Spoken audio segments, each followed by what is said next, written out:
մենք նեցինք ամերիկյան ուղևորությանը, այդ պահին եղած տվյալները հանեցինք եւ ամփոփեցինք, ես կարող եմ դրանք հրապարակել այն տվյալները, որ մենք ունենք, որովհետեւ ես արդեն հրապարակել եմ Միացյալ Նահանգներում ուղևորության ժամանակ, մայիսի 1-ից մինչև փետրվարի 28-ը ընկած ժամանակահատվածում 10 ամիսների ընթացքում մենք ունենք հակառակորդի կողմից արձակված կրակոցի արդյունքում 20 զոհ, որը մենք համարում ենք շատ մեծ թիվ։ Եվ մենք բարձրաձայնում ենք, որ Ադրբեջանը շարունակաբար թույլ է տալիս հրադադարի ռեժիմի խախտումներ։ Վերջին նման դեպքը հիշում եք փետրվարի 24-25-ին ընկած հատվածում էր, եւ մենք այստեղ փաստահավաք առաքելություն իրականացրեցինք, առաջինը, եւ ուրեմն հայտարարությամբ հանդես եկանք, այն բավական լայն տարածեցինք, եթե դուք տեսնեք մեր YouTube-յան էջում դրա արդյունքը հանդիսացած է ձայնագրությունը, տեսնեք, որ բավական մեծ դիտումների 10,000-ից ավել դիտումների քանակ ունի, որ մենք կարողացանք դա լայնորեն տարածել, խոսքը վերաբերում էր երկու մեր համոզմամբ փոխկապակցված երևույթների, առաջինը դիվերսիոն, ներթափանցման երկու փորձերին։ Հիշում եք կար ձայնագրություն եւ այդ ձայնագրության հիման վրա մենք իրականացրեցինք հարցազրույց անգլերեն լեզվով, որպեսզի մեր գործընկերների համար հասու լինի, Արցախի պաշտպանության բանակի տեսադիտարկում իրականացնող սպայի հետ։ Իհարկե անունը չտալով,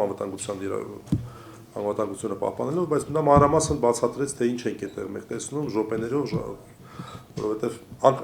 ինձ համար առհասկանալի հարցեր կային, ինքս դա տեսա եւ կարծում եմ շատ մատչելի ձևով դա բացատրվում էր։ Եվ երկրորդ մեր փաստահավաք գործառույթը Թալիշ գյուղին էր վերաբերում։ Այնտեղ ռմբակոծություն էր տեղի ունեցել այդ երկու օրերի ընթացքում։ Եվ մենք գնացինք այնտեղ, դրա արդյունքները փաստագրեցինք, խոսեցինք այնտեղ բնակվող սակավաթիվ մարդկանց հետ, նրանցից հարցազրույցներ վերցրեցինք եւ այդ ամեն ինչը արձանագրեցինք, այսպես արձանագրման արդյունքում մենք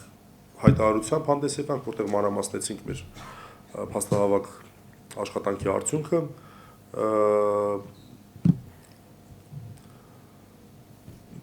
եթե Աստված չտա մենք ունենանք նման դեպքեր, սա մեր գործելավոճն է դարձել եւ լինելու է այդպես։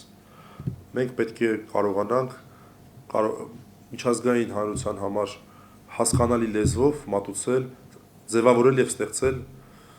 տեղեկատվություն եւ մենք դա անելու ենք։ 22-0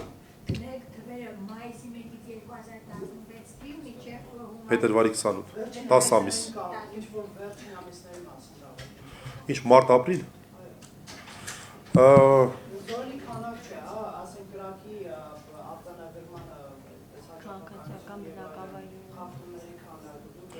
մենք հետևում ենք այդ խախտումների քանակին, գիտեք, լինում է աճի շրջան, լինում է նվազման շրջան, ես չէի ուզի դրա վրա, որպեսզի մենք մեծ ուշադրություն դարձնենք։ Ինչու՞, որովհետև մենք գիտակցում ենք, որ ցանկացած պահի կարող է իրավիճակը փոխվել։ Ասենք փետրվարի 22-ին կամ 23-ին ինչ որ այսպես աճի միտում չկար, որ մենք ասենք, եղավ աճ, վաղը լինելու է դիվերսիոն ներթափանցման փորձ։ Այդպես չի։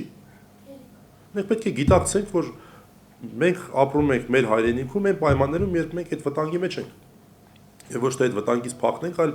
բաց աչքերով նայենք այդ վտանգին եւ փորձենք ինչ որտեղ այդ վտանգը օգտագործել, եթե վատ բան եմ գուցե ասում, ուժեղանալու համար։ Որովհետեւ սա խթան է, որպեսզի մենք ավելի լավ հասարակություն ձևավորենք, ավելի ուժեղ